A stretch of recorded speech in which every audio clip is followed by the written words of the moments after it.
hates his life in this world will keep it unto eternal life. And, you know, Christ is continuously wrecking me over the last few months.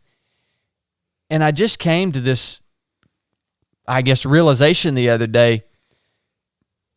Many of us, including myself, have got it all wrong. We've got it, what society tells.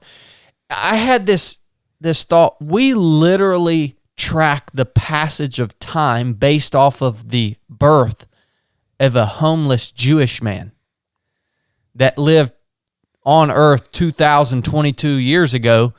And he tells us if we hate our lives on this earth, we'll keep our lives unto eternal life. That is the exact opposite of what anyone else is telling you. It's the polar freaking opposite of what you hear anywhere else. What does that actually mean? You know, I thought about this. I'll be honest with you. I have grown weary of this life in this world. I've grown weary of it, man. Now, here's the thing.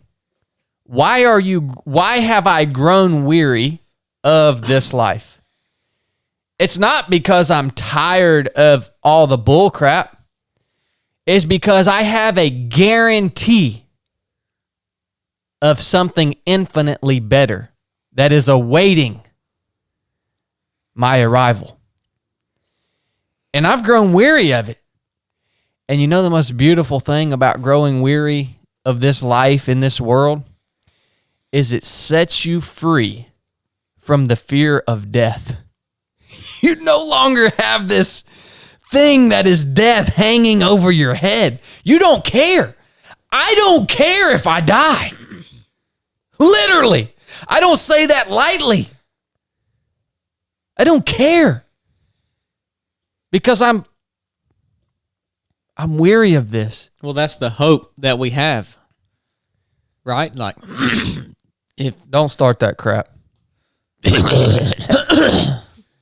Well, go ahead. Oh, I done ticked him off now. No, you're right, Blake. It's probably, and how this correlates, Jesus says, hate your life in this world and you shall keep it unto eternal life. Man, when you really put context behind that and you realize when you get to the place where you hate the life in this world, that very thing is what sets you free from the stress and anxiety and this thing that is death hanging over your head. You become an unstoppable force. You got to get that off. You got to get that fear of death off your back, man. You got to. At least I have to. But I don't know, that just hit me. It's a pretty extreme statement, but I think it is true, and it's exactly the opposite. Nobody else is telling you that. What's everybody else telling you? Create the life that you love. Accumulate all this crap. Make a ton of freaking money. Y'all got anything to say about any of that before I move on? Yeah, I've been thinking a lot about death lately. I don't know. It's not really escaped my mind. Haven't thought about it in the same way, but recently, I think it was 3 weeks ago now, a 21-year-old, I'm not even sure if he was 20 or 21 at the time, distance runner, cross country and track athlete at Milligan, to NAIA college in Tennessee, was at a meet out of town, running on the road with his teammates, and a drunk driver hit him from behind and killed him. a few other of his teammates were hit as well and survived just with injuries. And I heard about it. I heard Milligan runner struck and killed in, I think they were in Virginia at a meet out of town. And I thought, why do things like that happen? It's every now and then that you're reminded that stuff like that happens. And then I looked into it further and thought, I know quite a few of them. I mean, it's just as horrible no matter who it is. And I looked and I thought, I had this weird feeling that it was this guy I knew, because they got a big team, but I was like, what if that was Eli? And I looked, sure enough, it was Eli Kramer. Yeah, we were in high school, ran together, ran against, well, I don't even know if we ever ran together, but because I was in Chattanooga and he was in, I think he went to Riverdale. I mean, I don't even know all the details about him. I knew him like from other, mutual friends, mutual people. He would,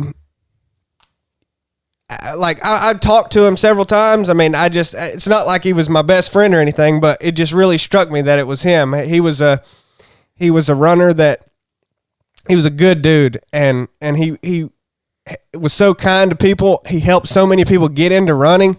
He reminded me of me, just his love for running reminded me of me. I mean, it was both of our lives, it was all we did. Like and I thought,